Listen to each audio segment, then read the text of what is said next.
Well, it's really nice to be back with you guys, and after a while of not seeing you, and a number of the people on the call this morning, it was good to see you. My name's Ann Cunningham, and I'm a tactile artist. And I came to Build a Better Book through the Colorado Center for the Blind. I've been teaching art down there since 1999. And I was teaching, or I was sculpting stone for a long time before that. And so I'm just going to show you a few pieces to show you where I was coming from. So I was working in slate. I found that slate was really easy for me to work. It's a fairly soft stone. And because of the nature of the slate, it's thin material, I started doing a lot of pictures in slate. And one of the things that I started realizing is that it just feels extraordinarily good. But it wasn't until like the early 90s that I thought, I wonder if someone who is blind could figure out what these pictures are. So that's what put my whole career changed at that moment. And I've been on this path ever since. And so it was really fun to meet up with a lot more people, like Build a Better Book people, on the same journey. One of the things that I've really began to appreciate through touch is just how much we can engage our body with it. A lot of people will just touch with one finger or two, but I try to encourage people to engage with their whole hand if they want. This still morning, I'm going to read out my descriptions of the artwork, because I work on that a lot too, because so many people are hearing descriptions. When it's not accessible, I try to make it as engaging as possible. And so I'll just show you what I've come up with for descriptions. Still Morning is a slate sculpture about 2 feet by 2 feet and 3/4 inch thick. It shows a gold-leafed female mallard duck swimming out of the reeds into clear water, and the gentle undulations created by the radiating waves and cross currents make the image read visually because it reflects light and creates shadows the way water actually does. What's more is that by moving your hands across the water, the sculpture gently rocks your hands the way water rocks a boat. I'm talking about full contact hand here. The next one is called Straw Boat. This sculpture is about 2 feet high by 3 feet wide, and it shows a nude young girl kneeling in a straw boat facing to the right. Her right hand is holding onto a very high prow of the boat. In her left hand, she's holding a fishing rod with the line holding the hook looped over her index finger. She seems to be guided by a mythical figure in the sky through the choppy waters. This image uses textures to distinguish and emphasize objects in the image. Smooth is a very important texture, and by placing it thoughtfully, you can clarify information using different textures and heights. So one of the things that I wanted to talk about today is how balancing a picture can be very important. So if you have something in the background that you want to be in the background, make sure it's not a texture that's like overpowering, because then it's going to pull it right forward the way a bright color would.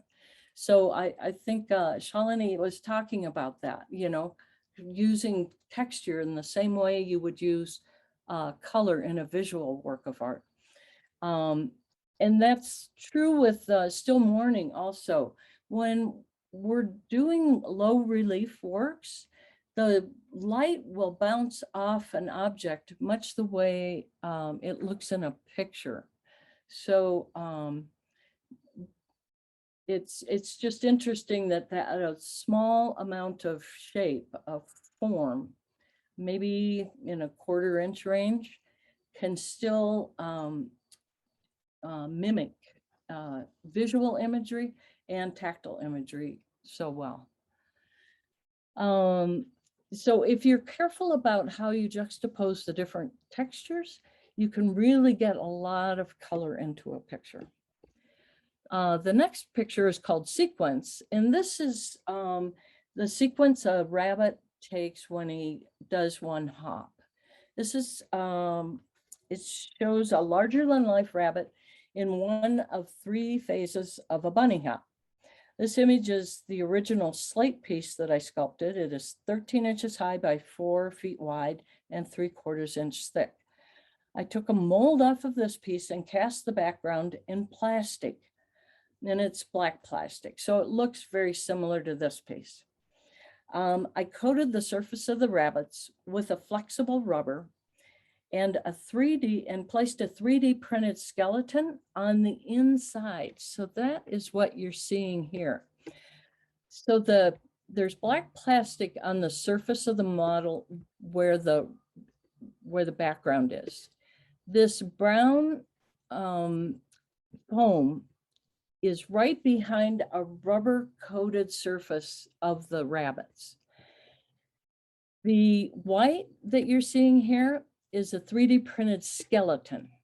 So what happens is when you touch this piece, you can push into the surface and feel the bones behind the surface of the rubber exterior of the rabbits. And it's a little bit eerie, I have to say.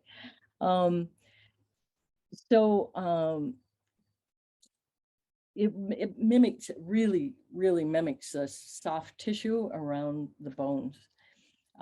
This piece is truly only completely accessible when you do touch it. And I'd like to say that about all my stuff is really intended to be touched, and you really only get everything you can out of it when you touch it. Now, this last piece is where I'm headed and where you guys have been all along. So I am focused now on books because I feel like a museum or a public art experience is incredibly valuable. Leslie was talking about the artworks in museums. I think that's really good and valuable that we have that more and more museums coming on board with tactile accessibility in their places. But I think that for many beginners and anybody who is new to touching pictures is a beginner. And so that includes a lot of us. And when it's nice to be able to sit down with a book and study it, and in a situation where you aren't feeling like you're on display in a museum setting in public, and you can access it over and over again. So this is a paper book with embossed pictures. This is the old technology. This is the same technology that they use for greeting cards, Hallmark greeting cards. But what you can see here is these octopuses are tangled up, and it's sort of like a maze. But the yellow one has a textured body and the brown one has an untextured body. The way I describe this is a tangle of octopi shows 2 octopuses with tangled arms. Each has a different texture to help separate one from the other. It reads almost like a maze. This illustration is from Pedro and the Octopus, written by Debbie Kent and published by the American Action Fund. These illustrations are full bas-relief on paper. This is an old technique used by greeting card companies for centuries. And for large editions, it is a good, affordable way to go. If you're printing more than 1,500 books, this becomes affordable and much more affordable than the other techniques we'll be talking about today. But until you're publishing around that number, this is extremely expensive. So because you have to make copper dies and, the whole bookmaking process. So I would like to start off with a drawing activity. I think this will be fun. And so I was hoping that you would have some paper. You can use any old kind of paper. I've got 2 pieces of construction paper here. If you have like maybe 4 or 5 pieces of copy paper, if you could just fold them over and put them on a board, or just put them on the tabletop. And I'm going to hold mine up. So I'm going to turn this off for a second. So how do I pin me? Oh, Ann, I just stopped your sharing, so people should be able to see what you're doing now. Okay, great. So I look large now. Okay. So here we go. Let's get this light on. All right. So is this visible? I'm gonna put some because I can't hold it. Okay, so what we're gonna do is we're going to start with some drawing. So I have a pen and a regular ballpoint pen, and these are the exercises we're gonna do, but we're gonna do them together. So what I'd like you to do is draw hard enough on this cross so that you can feel it clearly on the back. You can even see it up here. Okay, so if you want to unmute yourself, so if you have anything to ask while we're going through this, please do. I'm starting off with about a 3/4 inch cross, and then I'm going to go down to about a 1/2 inch cross, 3/8 inch cross, and these 2 happen to be about the same. What we're going down for is we're heading down to an 1/8 inch cross at the end. So if you can just sort of span them out, if you get 6 or 8, that's great. Just make sure that you're drawing hard enough so that you can easily feel these crosses on the back. And I'll give you a minute to do that.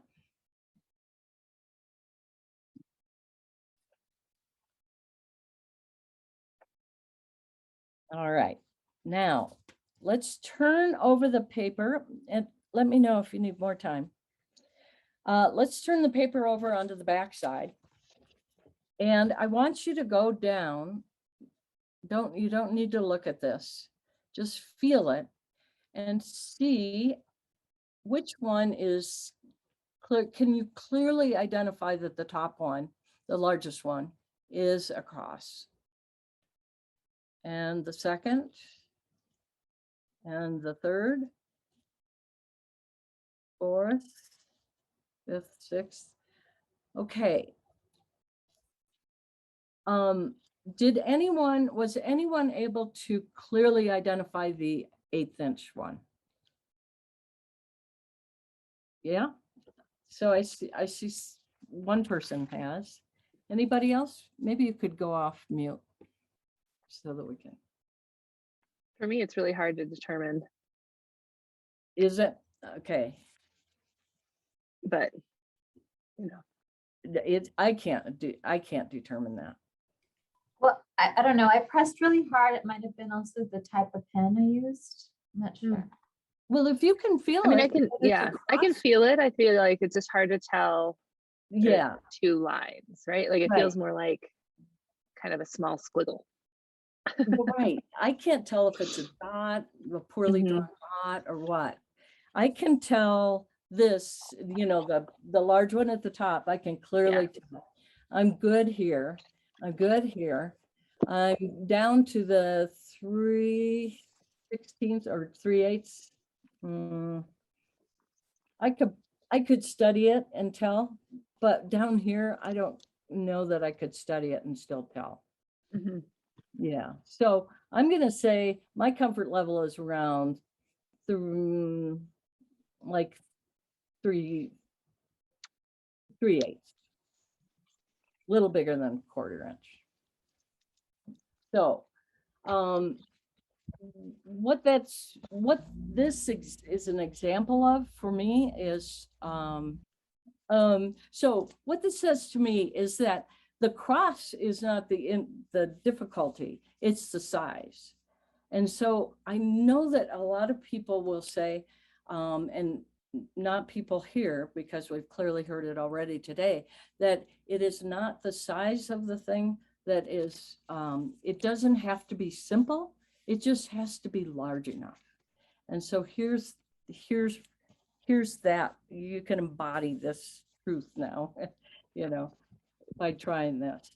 All right, so let's go to this second project, and this is going to be 3 small shapes, circle, triangle, and square, spaced out from one another. It's about the same size, closely clustered, and larger shapes close together, and the larger shapes spaced out. So just try drawing those and seeing what that experience is like when you're trying to read it. So circle, square, and triangle, small, close together. Circle, square, triangle, spaced out.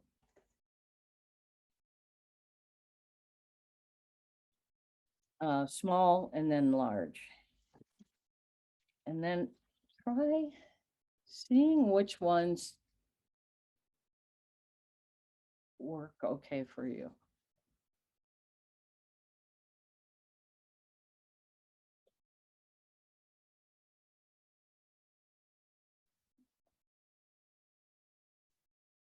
Okay, what has anybody tried?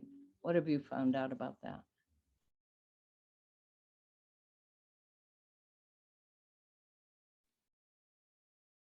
I see Annalisa put large and spaced out is easier to read. Yeah, I found the same yeah, thing when I get them too close. It just I can't distinguish where one starts and one finishes. exactly. But the larger they get, the closer they can be, is what I'm Mhm. experiencing when. Yeah, so it's, it's all this nuance. It's like, it seems like nothing is just cut and dried. What I'm find is that I just have to keep trying things. Mhm. And I have to keep, when I think of a new design, I find myself trying lots of things that seems like I knew already, but sometimes I can get them to work when they didn't work before. But it doesn't matter if nobody else can feel it. So I always try to keep it simple for myself, easy for myself, so that I'm pretty darn sure that other people will find it easy too. Let's do one more. Does anybody have any questions about the one we just did? The circle, square, triangle. Great. Okay, so the final one is we've got 4 rows and 5 columns. And so we're going to go across with a small horizontal circle. I'll just call them out if you can just draw them while I'm calling them out. Small horizontal circle, horizontal oval, a small vertical oval, a large vertical oval, a larger or largish. These are probably more like medium size. They aren't very large. Medium horizontal oval, a small circle. All right, next row is a short dash, maybe in the 1/4 inch range. A little longer dash, maybe 3/8 inch range. A forward slash, a backward slash. and the longer dash, maybe a ½ inch range or a little longer. All right, the next row is a small, very small, like the dash up above, downward turned line, a little longer, maybe in the 3/8 inch range, a ½ inch range, downturned, curved line, and then a U-shaped line, downturned, and then a double U, double U-shaped lines connected at the ends. They're hard to explain. Then the final line is a upturned line, another curved line that's a little larger and wider, another turned line, and finally a U-shaped upturned line, and then a hemisphere with a circle side on the bottom with a line between the two upturned ends. Okay, let's go around to the back side. All right, so if you were creating characters for one of your books, who would be the most surprised? What mouth would you use to indicate surprise? And can you feel that?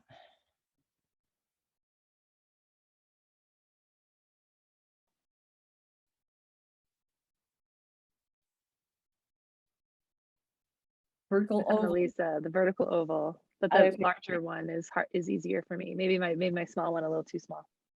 It's yeah, I mean, but it's all this nuance now. Yeah. How surprised are they? What kind of surprise are they showing?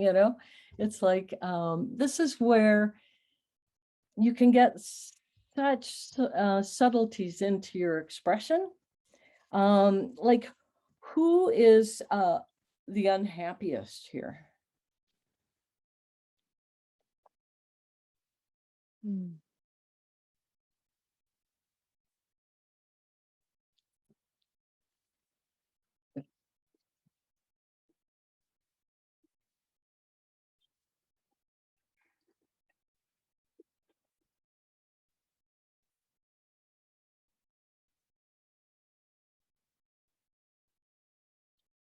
Right. I would think that sort of double crescent, oh, maybe the crescent. Yeah, I think so too. That really feels like really unhappy to me. But the other ones feel a different kind of unhappy. And there's a lot of subtleties between at the beginning of the line and the other one at the end. Who feels the most quizzical?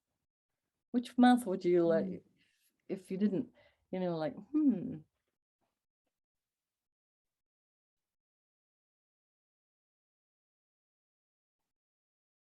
Definitely one of the diagonal lines. Yeah, I think so too. So having this kind of playing around with these kind of lines can really sometimes open up new avenues of expression that we maybe haven't thought of. I was playing with some pictures, and I just realized how many different expressions one mouth can really share. And that's something that the woman who wrote, Debbie Kent Stein, who is the author of Pedro and the Octopus, she has always been really fascinated with facial expressions.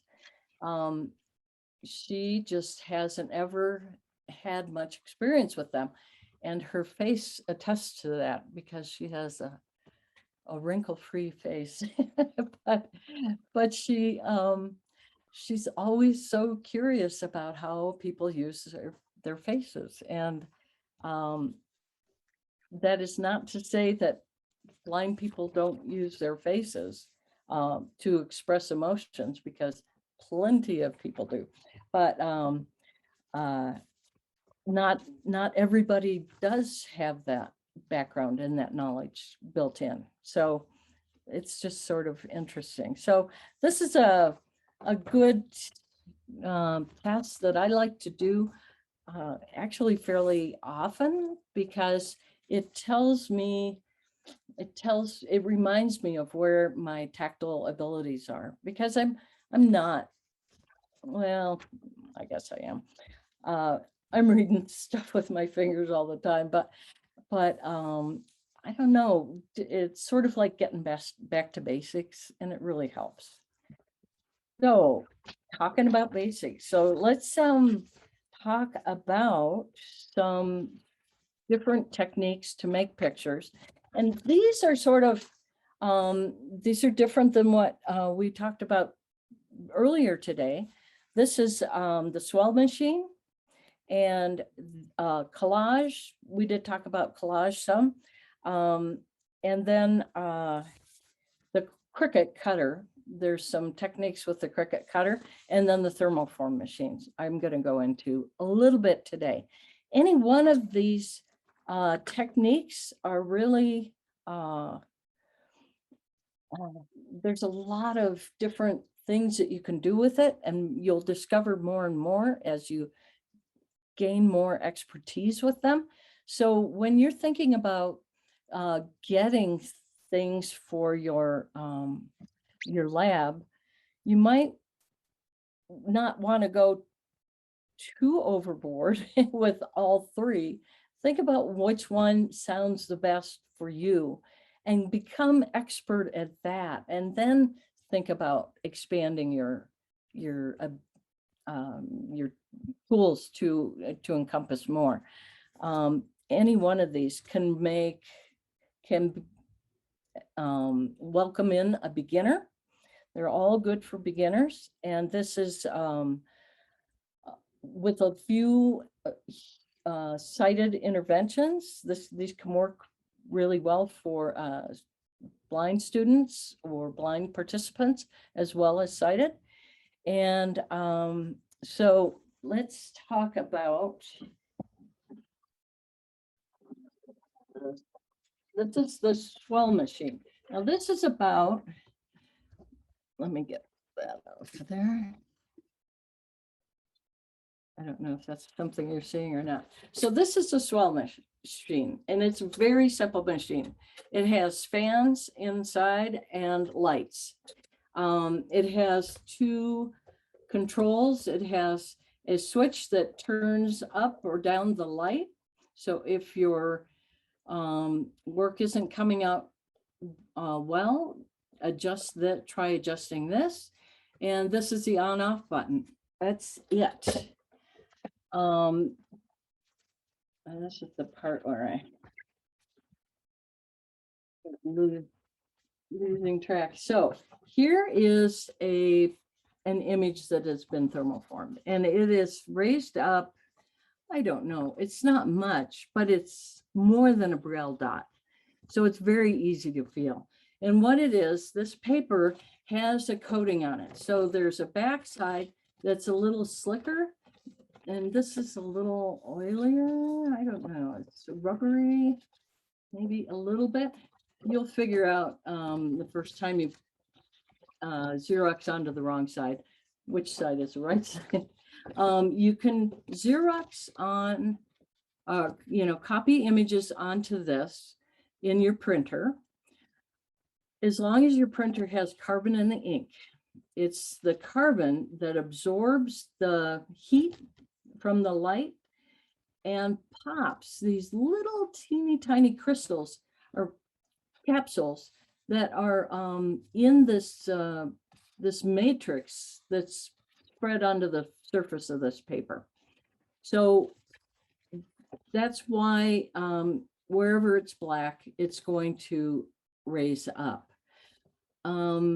If you don't want it to rise up, if you are printing, if you want to have print on here as well as Braille, because you can do the Braille with this. If you print the Braille onto your paper, it will rise up and people can read it. But you don't want to raise up any print letters, because it just adds clutter to your picture, and you know, it's just a problem. So all you do for that is you go to your CMYK settings and remove all the K from the whatever color your print is. So it's a dark blue works just fine as long as there's no K in that file. All right, so here's how easy this is. So let's just draw something. All right. We turn on the machine. There's a little arrow here that tells you which way it goes. Let me pull it down here. I'm gonna turn it around so you can see it coming through. So there's just a slot on the front, and it just pulls it through.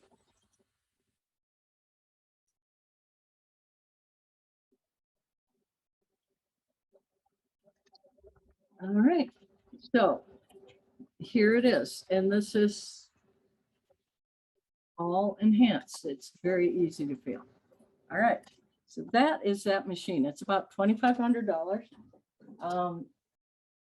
You might be able to get some sort of deal on Craigslist or something. I don't know.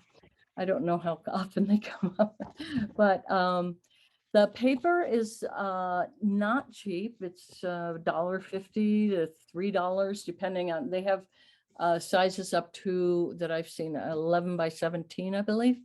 And so, and then, so you want to get that, and it can go get old. So take care of your paper, keep it wrapped up and well sealed. So you can do this, you can enhance it by drawing on it. You can also print, like I say, from computer files. So you can do a nice, really clean image in, you know, vector file, and it will print out really beautifully. You can also add Braille. You can also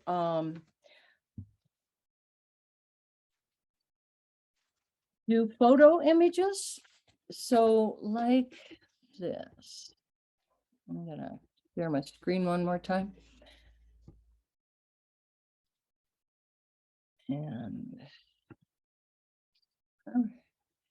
so you can get a black and white photograph like this, and you will get something. But if you take it into some sort of photo editing and up the contrast, you'll be able to get a much cleaner print, because this will have a great deal of the background raised because it is so gray. And when you get black and white, a higher contrast, then the contrast between the lines, the height of the line will be much better too.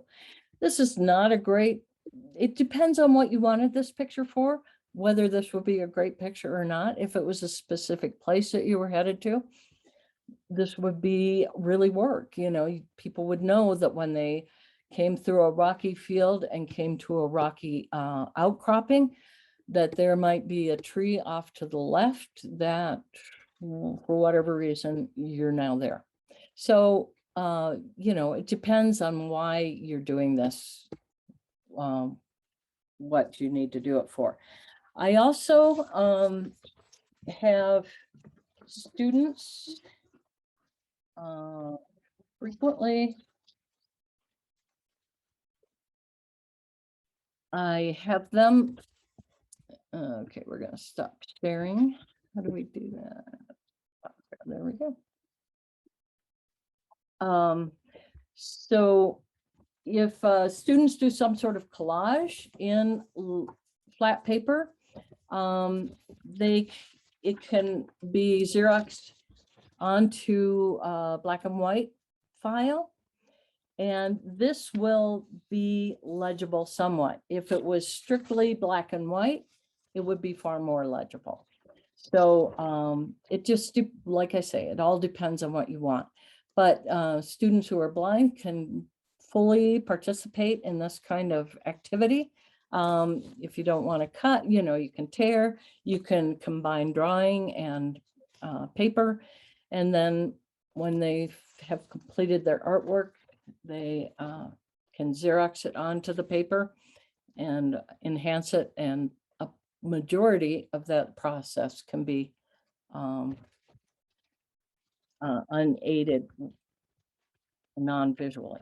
So when you're talking about getting students to get partnered up, which I think is so great, I love it. It's really nice when the partnership can really work more equitably, and both people have the opportunity to contribute. And I do want to just say, think of it in terms of when we are making tactile art, if it feels right, it is right. And so if we're feeling things, and you're working with a student who's blind, they can feel things too. And so they can be every bit as right as anybody else. So it's just like, not everybody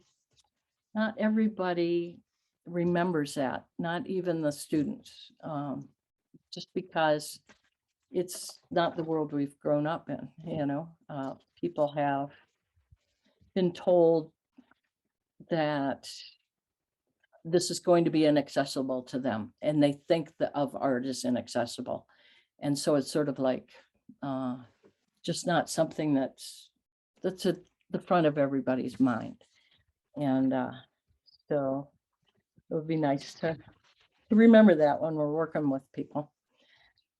So the next technique is, are there any questions about this thermoform or this swell paper enhancer?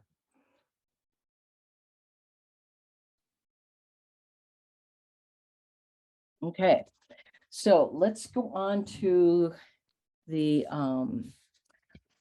collage, which my students really love. And this is the first piece of artwork that the student did. And what she has is tissue paper to enhance the trees that she cut out. She put a house together. She was using the blackboard and cutting these shapes out and gluing them on just with a glue stick. So you can tear paper out, you can do different kinds of paper so that we have the different textures. The sun and the clouds would look very much the same if she didn't have the rays of light around it, but she does. And so it's very clearly the sun to the touch as well. And the trees would look just like the clouds if they didn't have the trunks coming down, but they do. And she has the house, the roof, and the chimney. And this looks like a beginner's picture, and it is a beginner's picture. This is where people begin. They start making pictures. So it's very appropriate and very, it's expected that someone who's new to it is going to be starting there.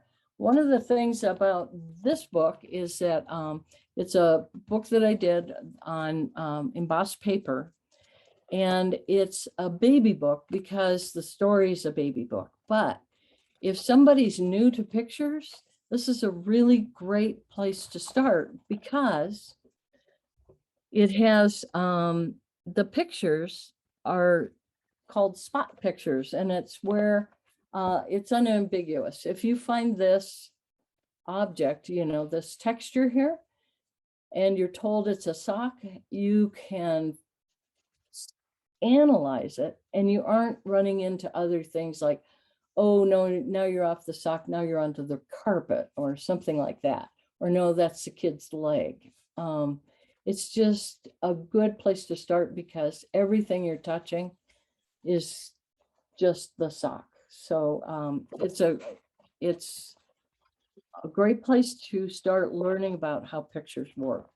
And if you haven't ever seen a picture, you don't know how they work until you've seen one. So it's a, you know, the way people learn.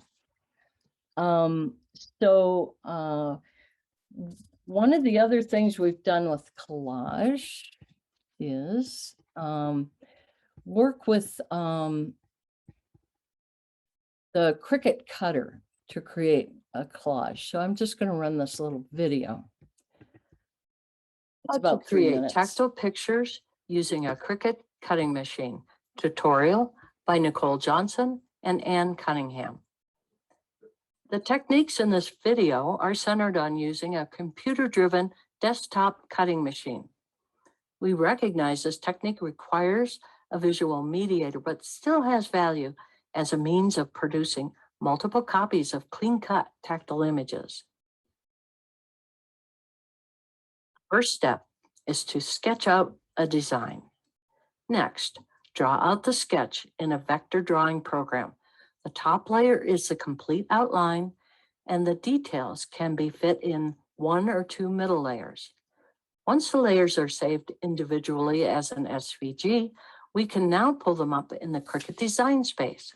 Select Attach to set the shapes together.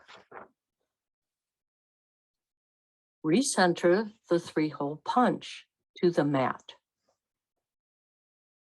Set the paper type for the machine.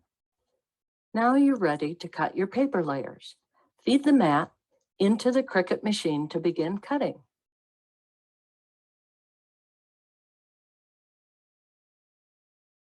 Gently remove the paper from the mat.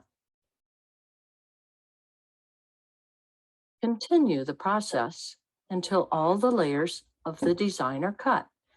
Experiment with a variety of different textured papers to distinguish each layer. To make a coloring book, use all white paper.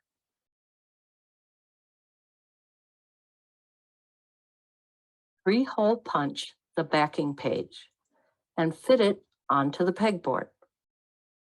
In a well-ventilated area, glue the backside of each layer with Super 77 spray by 3M. Layer the glued pages onto the pegboard, starting with the back layer and ending with the top outline page. The last step is to cut an orientation marker in a consistent location. Our growing catalog includes these designs ranging from sea creatures to savanna animals, in addition to many other topics of interest. If you'd like to participate in our free picture exchange program for kids, contact Nicole for details. Her email address is nicole.johnson-1@colorado.edu. This project is in collaboration with Ann Cunningham, Ann at sensationalbooks. Okay, there we go. So, so any questions about that?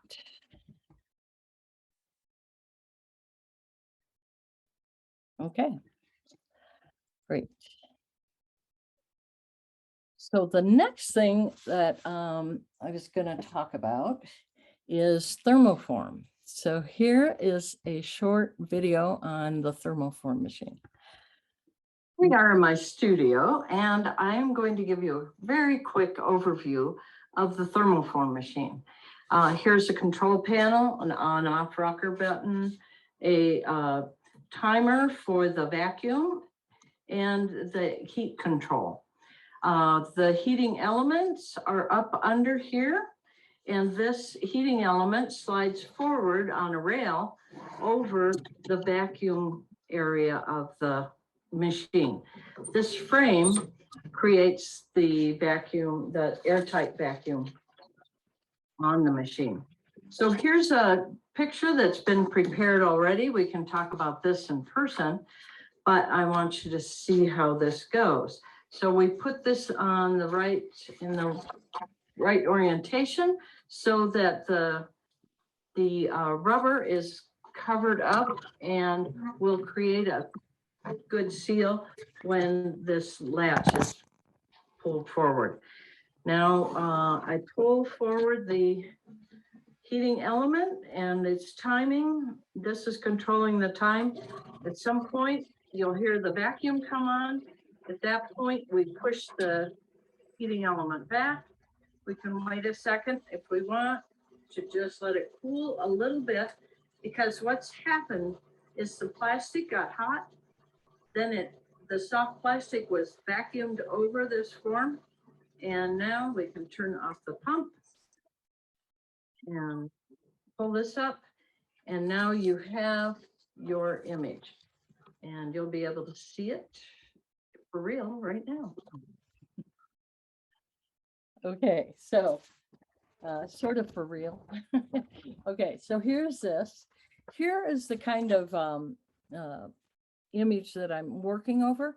So 3D printing, you know, any of these techniques can be mixed and matched in a million different ways. So, you know, when you start on one of these roads, it seems like they all lead to other ones. So this is I sculpted this in clay. Then I created a negative mold over it and then cast this 2-part plastic that is from Smooth On Corporation. And it's a little bit flexible, so it doesn't get damaged or cracked by the heat, because things do get hot in the thermoform machine. So you can't use hot glue to glue things down. You can't use anything that's going to melt. You have to be very careful about your products that you're going to put in there. You can't use clay. You could use, I use Sculpey, that polymer clay. I can put that in there, but don't use oil-based clay. It will be such a mess. You want to be careful of what kind of tapes you use.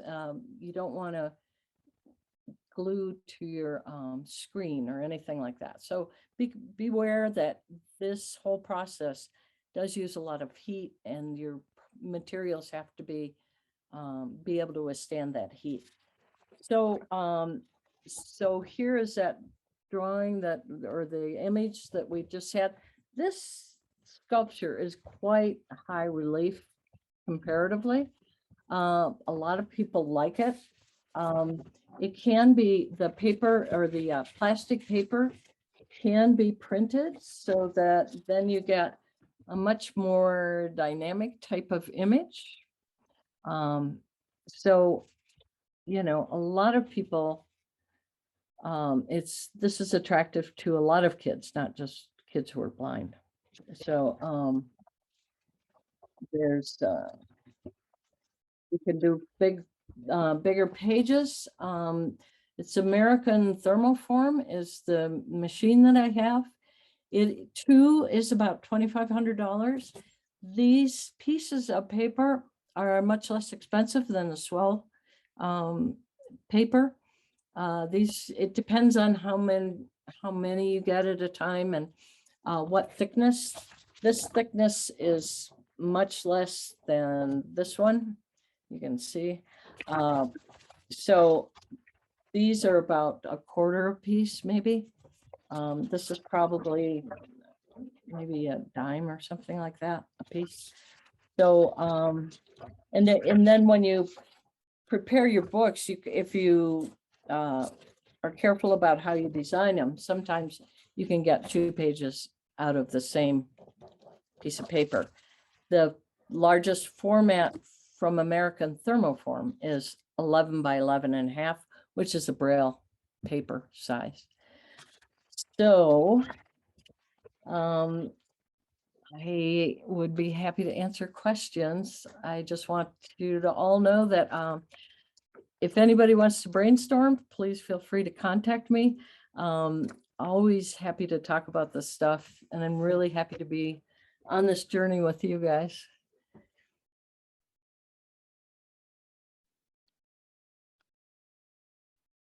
Thank you, Anne. And feel free to unmute yourself if you have a question you'd like to pose. We're so thrilled that Anne is on board in this project. She's been an amazing collaborator. I really enjoy seeing those turtles come, or like the animals come together on the 3 sheets. It's very It's really messes with your mind when you're trying to think in negatives like that. right. But it's really fun when kids, when we do all white ones, it sort of holds the kids' crayons into the Right. interior of the image, and they really we've had it out at some different events, and very popular. That was That's really great. fun to see, Anne, because we've just been talking about how we can do some new projects with the craft cutter. We, had done some early on, and we haven't used them much lately. And I think there's a lot of potential there. So that was really, really neat to see, and a lot of great design skills involved in that, especially in thinking about the different layers and how they come together. Yeah, it's fun. I agree. There was a comment from Annalisa that she'd love a longer hands-on workshop with you. And I think we can probably all second that remark. Happy to. And I just wanted to say, this is Annalisa from the Laredo Public Library, and I was able to meet you in person back in 2020. And I really loved being able to experience your works in person. I think that was amazing. I also wanted to say that one of your mentees, Rishika Kartik, Yes. she did a virtual program for my team volunteers in the summer, and the kids loved her. I mean, they really took to her, and she was also so very giving of her time and her expertise. And so I just wanted to bring that up as well. Oh, that's great to hear. Yeah, she's wonderful. That's great. I'm going to be putting in, just so everyone has it, a link to our day 1 evaluation in the chat. There's one more speaker, so don't go anywhere yet.